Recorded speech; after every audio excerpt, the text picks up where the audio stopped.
Well, if you remember, this was back in September 23rd broadcast of the UK column. We revealed the story, US weapons trafficking to terrorists, specifically ISIS in Yemen. Okay, and this is a story which was filed by Bulgarian investigative journalist Dilyana Gaytandzhieva. Now, this is a story that has had an update, Mike, quite a serious update here. Dilyana was given this information, these documents of US weapons trafficking via Serbia through a whistleblower.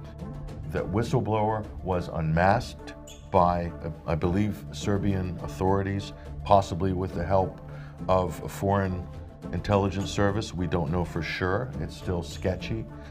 But they have arrested the whistleblower who helped break this story, and he was immediately thrown in prison.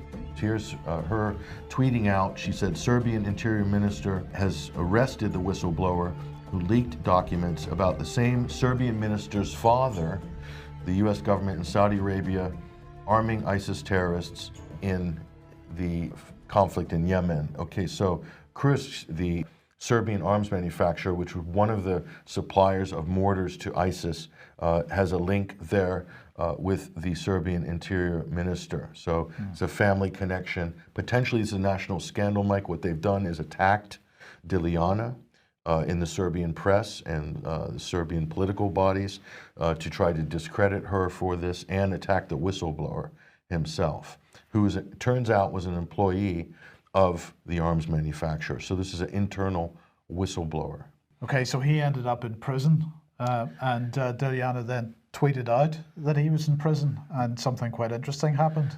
So Dilyana exactly tweeted out, and as you can see here, the public mobilized, Mike. Hundreds of people showed up to the prison demanding the release of this whistleblower.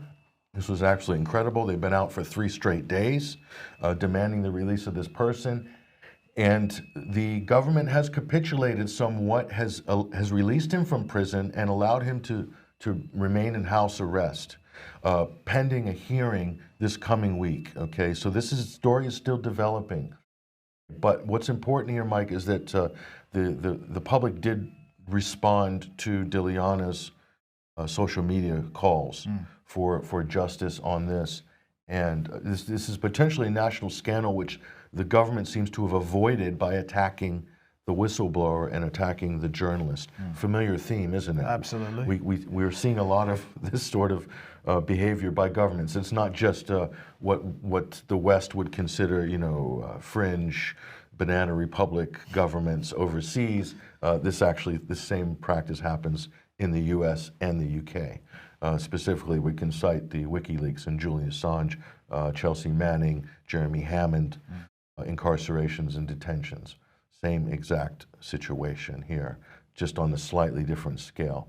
But what's interesting, Mike, is she's gotten some support from very, let's say, unusual places. Radio Free Europe, this is part of the United States National Board of Broadcasters, but occasionally does some good work, like NPR will occasionally break a story that's in the public interest. They've actually reported her story without changing anything, exactly as the statements which she gave to them. So they've given her a fair hearing, Radio Free Europe, on this. And she's saying, investigate the sale of weapons to terrorists, don't arrest the whistleblower. That's the bottom line of the story. We'll have more from this hopefully next week, Mike, when the hearing comes on, and we'll see what the result's going to be for this whistleblower, and maybe we might be able to also get a statement from Dilyana herself. Dilyana under a bit of pressure herself because she's been criticized as not handling this whistleblower properly. But of course, what is never mentioned in this criticism is that the whistleblower didn't just give her the documentation, the whistleblower gave documentation to others as well. Multiple media outlets. So there are actually multiple opportunities for the authorities to find out who this whistleblower was.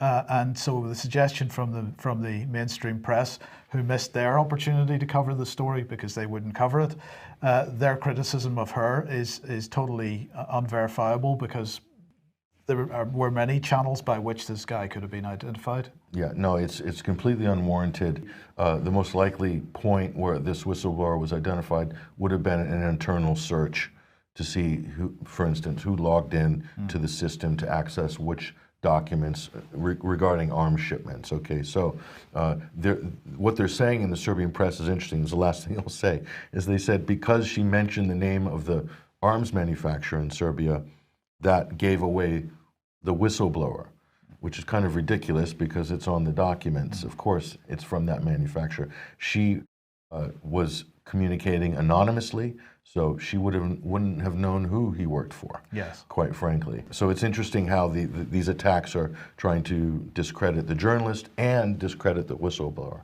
This is how the press, for the most part, is treating this story so far. But when the clock runs out on this narrative, they're going to have to face the government corruption story eventually. So we'll see if that happens next week. Yes.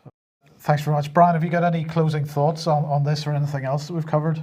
We see this, don't we, time and time again, that the true facts, whether it's rendition, flights, torture, arms sales, the moment the truth starts to come to the surface, there's a rapid attack on the people doing that, and particularly for alternative media. So what a very brave lady to actually stand out there and get that story out.